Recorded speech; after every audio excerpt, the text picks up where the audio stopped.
Oke, selamat pagi semuanya. Assalamualaikum warahmatullahi wabarakatuh.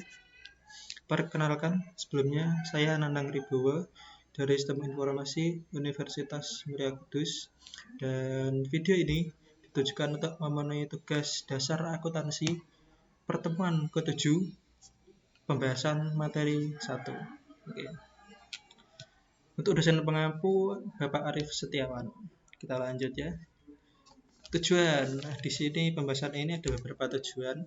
Yang pertama, menguraikan karakteristik sebuah perusahaan, kemudian menguraikan peran akuntansi dalam perusahaan. Ketiga, menguraikan pentingnya etika bisnis dan prinsip-prinsip dasar perilaku yang etis. Kemudian menguraikan profesi akuntansi. 4. Mengikhtisarkan perkembangan prinsip-prinsip akuntansi dan mengaitkannya dengan praktik akuntansi.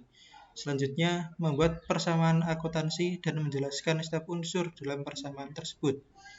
Tujuan selanjutnya, menjelaskan bagaimana transaksi bisnis dapat dinyatakan dalam perusahaan-perusahaan yang terjadi pada 3 unsur dasar persamaan akuntansi. Kemudian menguraikan laporan keuangan perusahaan, perseorangan, dan menjelaskan bagaimana laporan-laporan tersebut saling berhubungan.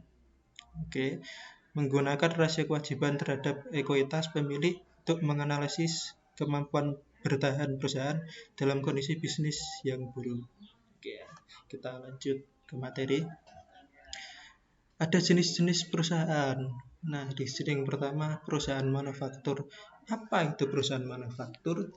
Jadi, perusahaan manufaktur itu adalah perusahaan yang membuat produk mereka sendiri. Nah, di sini ada contoh-contoh perusahaan dan produknya. Ada Honda, produk mereka mobil dan motor, terus Intel. Nah, di sini produknya di bidang komputer, terutama terkenalnya mereka itu di bidang CPU ya. Yang bisa kita gunakan itu mulai dari Intel Celeron, Intel Pentium, Intel Core, ataupun Xeon di server ya. Oke. Kemudian Boeing, produk mereka pesawat terbang. Nike, sepatu yang digunakan Ronaldo. Kemudian Coca-Cola minuman, Sony barang elektronik. Seperti itulah perusahaan manufaktur. Lanjut ke selanjutnya ada perusahaan dagang. Nah, beda dengan manufaktur yang membuat produk mereka sendiri, perusahaan dagang ini cuma menjual. Ya.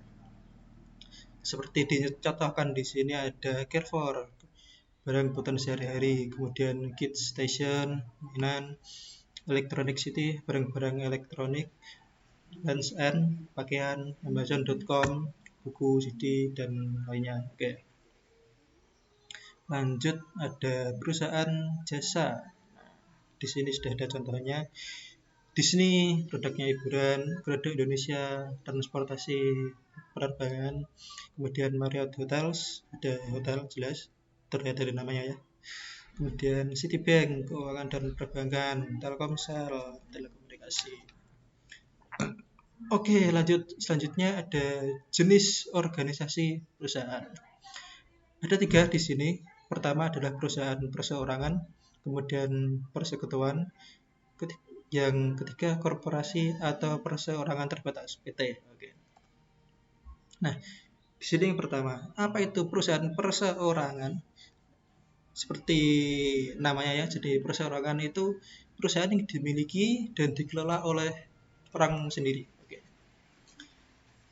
Seperti misalnya di sini ada contoh toko Ani, itu berarti ya Ani sendiri ya yang mengolah dan memiliki.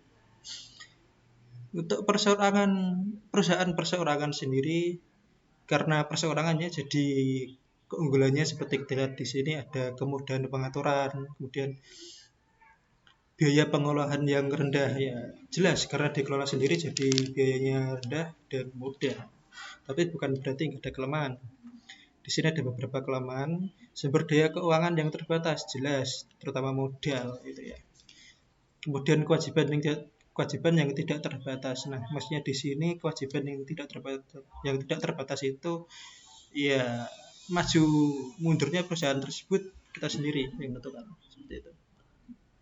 Lanjut ada persekutuan.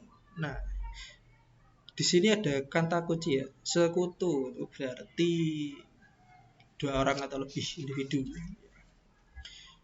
Seperti di sini contohnya ada toko Ani dan Tini ya, seperti itu. Kemudian untuk keunggulan sumber daya keuangan yang lebih besar dibandingkan dengan perusahaan perseorangan. Jelas, karena lebih dari satu individu. Oke.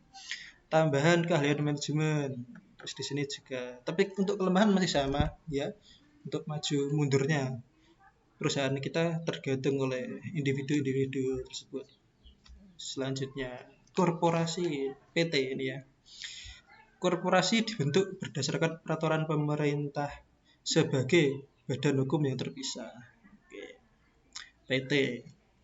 Untuk keunggulan di sini, kemampuan untuk mendapatkan sumber daya dalam jumlah besar melalui penerbitan saham. Kelemahan, pajak, jelas. Oke, lanjut aja.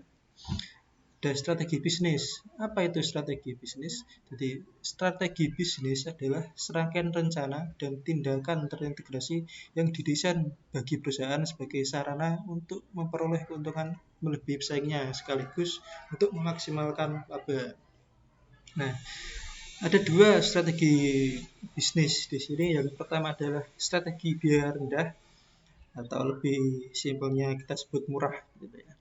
Kemudian strategi diferensiasi. Di sini ada kata kunci different, berarti berbeda atau unik gitu ya. Oke. Strategi biaya rendah. Berdasarkan strategi biaya rendah, suatu perusahaan mendesain dan menghasilkan produk atau jasa dengan kualitas yang diterima konsumen pada biaya yang lebih rendah dibandingkan para pesaingnya. Lalu lebih gampangnya lebih murah gitu ya dari yang lain. Seperti di sini ada Lion Air Mineral Fit. Kepleset bahasa Inggris. Strategi diferensiasi atau unik ya. Berdasarkan strategi diferensiasi, sebuah perusahaan mendesain dan menghasilkan produk atau jasa yang memiliki kekhususan atau karakteristik yang unik sedemikian rupa sehingga konsumen bersedia membayar harga yang lebih tinggi dibandingkan harga yang umum. Di sini, jadi bisa disimpulkan ini adalah keunikan. Seperti contohnya di sini ada desainer Bian, kemudian Electrolux. Nah, okay. Ada juga yang jadi saya teringat itu ya. Kalian tahu kan itu Oreo Supreme. Nah, itu contoh itu strategi diferensiasi. Jadi Supreme itu kan produk terkenal di luar negeri ya. Oke. Supreme. Lanjut. Bahas contohnya. Rantai nilai sebuah perusahaan. Nah, rantai nilai adalah cara yang dilakukan perusahaan untuk memberi nilai tambah bagi pelanggannya melalui pemrosesan input menjadi produk atau jasa. Oke. Jadi ini seperti alur ya. Lanjut di sini pertama jelas ada input, kemudian diproses bisnis dan menjadi sebuah produk atau jasa, dan produk atau jasa inilah yang akan dinilai oleh pelanggan. Lanjut, pihak-pihak yang berkepentingan. Pihak-pihak yang berkepentingan terhadap perusahaan adalah perorangan atau entitas yang mempunyai kepentingan dalam menentukan kinerja perusahaan. Oke, kemudian di proses penyediaan informasi. Nah, pihak yang berkepentingan itu meliputi apa aja? Di sini ada internal dan eksternal. Internal itu seperti pemilih, manajer, karyawan, kemudian eksternal di sini ada pelanggan, kreditor, pemerintah. Oke. Nah, untuk internal sendiri, nah, itu apa? Tugasnya seperti apa ya? Di sini adalah mengidentifikasi pihak-pihak yang berkepentingan. Oke. Nah, untuk eksternalnya menilai kebutuhan informasi dari pihak-pihak yang berkepentingan. Oke lah. Lanjut. Nah, di sini ada manfaat dari sistem informasi akuntansi ya. Nah, manfaatnya itu bisa digunakan untuk membantu seperti yang di sini ya, mendesain sistem informasi akuntansi untuk memenuhi kebutuhan pihak-pihak yang berkepentingan, kemudian mencatat data ekonomi berkaitan dengan aktivitas dan peristiwa bisnis. Lanjut di sini ya sama ya. Nah, di sini. Jadi sistem informasi akuntansi ini bisa membantu juga untuk menyusun laporan keuangan untuk pihak-pihak yang berkepentingan. Oke ya, kita lanjut di etika bisnis. Nah, yang namanya bisnis ya jelas karena kita hidup pun ada etika, jadi bisnis juga harus ada etika. Nah, prinsip moral yang menjadi dasar bagi perilaku yang etis. Oke, nah ada suara motor. Ya, oke lah, nggak apa-apa, kita lanjutkan aja. Semoga jelas ya. Satu, di sini ada hindari pelanggaran etika yang kecil. Oke, kemudian, nah di sini yang maksudnya pelanggaran etika yang kecil itu, jadi seperti ini. Pelanggaran besar itu kan semua pasti berawal dari yang kecil ya. Jadi kalau gak ingin terjadi yang besar, hindarilah yang kecil. Seperti itu. Yang kedua ada pusatkan perhatian pada reputasi jangka panjang. Nah, jadi kita itu harus memikirkan kedepannya seperti itu.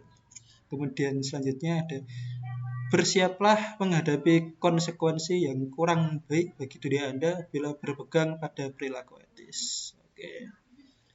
Seperti itu, kita lanjut. Ada profesi akuntansi. Oke. Di sini yang pertama ada akuntan, yaitu akuntan swasta. Nah, akuntan yang bekerja pada perusahaan bisnis atau organisasi nirlaba disebut akuntan swasta. Jadi itu ya akuntan swasta. Kemudian kita lanjut, di sini ada akuntan publik. Nah, apa itu? Yaitu akuntan dan stafnya yang memberikan jasa akuntansi berdasarkan honor, disebut sebagai akuntan publik. Oke. Nah, prinsip akuntansi yang berlaku umum. Di sini ada dua konsep ya.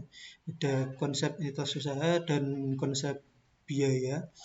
Nah, apa keduanya itu? Yang pertama kita ke konsep entitas usaha.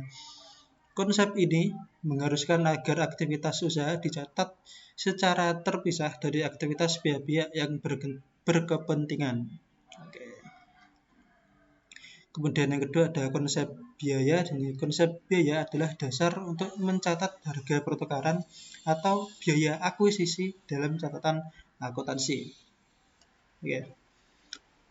Lanjut berikutnya, di sini ada yang nomor 3, konsep objektivitas. Oke, yang berarti yang tadi ada 4 ya. Maaf, kesalahan. Oke. Konsep ini mengharuskan agar catatan dan laporan akuntansi didasarkan pada bukti yang objektif. Kemudian selanjutnya yang keempat ada konsep unit pengukuran. Nah, konsep ini mengharuskan data ekonomi dicatat dalam satuan mata uang. Oke, kita lanjut selanjutnya penutupan. Oke. Jadi seperti itulah video yang bisa saya buat kali ini. Jelas banyak kesalahan, banyak kekurangan. Mungkin ada juga beberapa kata yang kurang berkenan. Untuk itu mohon maafnya bila ada banyak kesalahan. Sekian dari saya. Assalamualaikum warahmatullahi wabarakatuh.